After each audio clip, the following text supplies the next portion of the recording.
E aí, pessoal, boa tarde. Retomando os nossos trabalhos, as nossas aulas virtuais, né? Depois de uma semana cansativa de VGVs, né? Onde eu espero que todos tenham se saído bem em todas as matérias, mas o show tem que continuar, né? Os nossos trabalhos vão continuar e hoje retomando não, né? Dando sequência ao nosso cronograma anual. Então nós estamos, vejam só, nós estamos adentrando ao quarto bimestre, né? As provas que nós fizemos, fechou as notas do terceiro, vamos entrar no quarto bimestre. É a reta final desse ano complicado de educação, mas o show tem que continuar, né? Desejando a vocês sucesso também nesse quarto bimestre, porque nono ano está fechando um ciclo e lá na frente vai abrir outro, que é para o ensino médio de vocês, a qual também já desejo sucesso a cada um de vocês. Hoje nós vamos entrar numa disciplina que pode ser simples, mediante a dedicação de vocês com os seus trabalhos, mas também pode ser uma cascazinha de banana lá na frente, né? De acordo com a dedicação de vocês também. Porque nós vamos falar de concordância verbal. E não dá para a gente falar de concordância verbal se lá um pouquinho atrás você tiver apresentado uma carência, uma pequena deficiência nos trabalhos de conjugação de verbo, né? Então, se você domina o assunto de verbo, concordância vai ser mamão com açúcar, onde nós vamos apenas mostrar como funciona a regra. Porque se você conhece as conjugações verbais, os trabalhos pronominais, como atua o verbo e o sujeito na oração, então, teoricamente, você domina a concordância verbal. Então, mas o que seria, professor, concordância verbal? Concordância vem de concordar, né? Então, esse verbo, ele vai concordar com aquela pessoa que está praticando a ação. Será a relação entre o sujeito e o verbo. O sujeito ele vai ser, como podemos dizer, aquela pessoa que vai estabelecer a sequência da oração. Então, se o sujeito está no singular, o verbo está no singular. Se o sujeito for composto, então, por consequência, sujeito no plural, o verbo vai para o plural, né? Então, essa é a relação estabelecida entre o verbo e o sujeito. Só que, pelo meio do caminho, como a nossa gramática e a nossa língua portuguesa ela é cheia de nuances, né?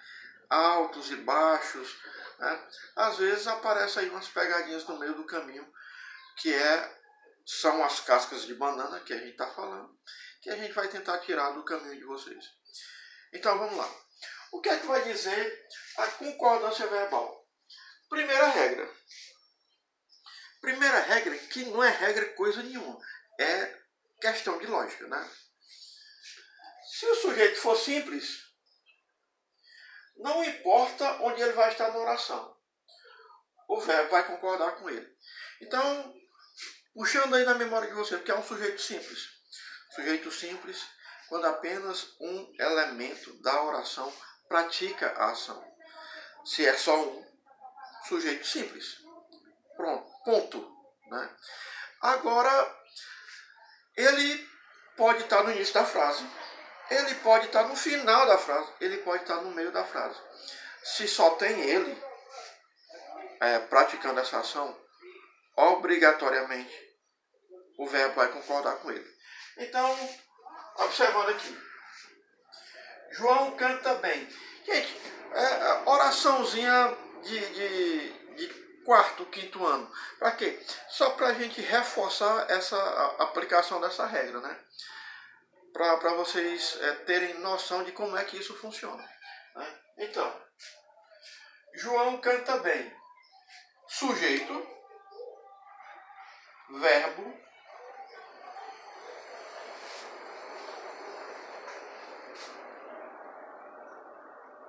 sujeito simples, verbo concordando com ele. Observando, se a gente puder, canta bem, João, né? A gente pega ele e bota lá pro final. O verbo também vai estar concordando com ele. Mesmo sendo uma estrutura simples, se a gente embaralhar ela todinha, o sujeito vai ser ele, o verbo vai ser ele, eles vão estar conversando. Vai ter essa troca de comunicação entre esses dois elementos da estrutura da oração. Certo? Sujeito simples, verbo no singular. Se o sujeito for composto, contrário, né? Então são dois elementos praticando a ação. São dois elementos praticando a ação. Tiver antes do verbo, este verbo sempre estará no plural. Sempre estará no plural. Agora olha o que é que ele está dizendo. O sujeito é composto. João e Paulo. Mas eles têm que estar antes do verbo. Se eles estiverem antes do verbo, aqui é o verbo, obrigatoriamente, esse verbo ele vai estar no plural. Obrigatoriamente. João e Paulo dançam na pista. Agora observem que os dois elementos praticando uma ação, sendo que eles estão na estrutura da frase antes do verbo. Obrigatoriamente, esse verbo ele vai ter que estar no plural. Ok? Agora, se o sujeito é composto e apresentar uma relação de sinônimo, o que é um sinônimo?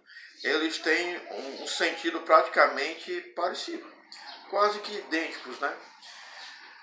O verbo poderá aparecer no singular e no plural.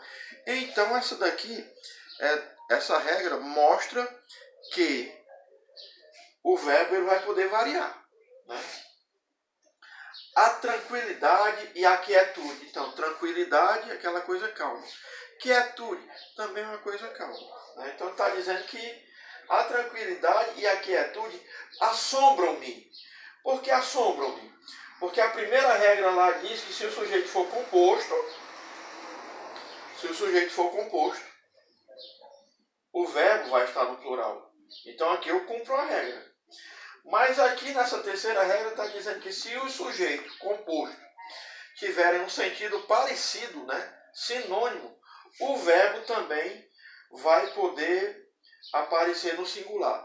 Por quê? Porque o verbo nesse caso ele vai concordar com a ideia e não com os sujeitos compostos. Ok? Então qual é a ideia aqui?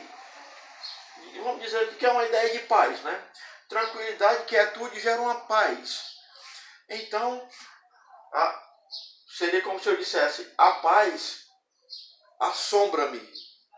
Então essa concordância no singular, com o verbo no singular, ela não está fazendo uma concordância com os dois sujeitos, mas está fazendo uma concordância com a ideia que ele apresenta. Deu para entender? Lá na frente a gente vai dar uma reforçadazinha nesse conteúdo. Vamos só nos organizar para o segundo vídeo. Se liga aí.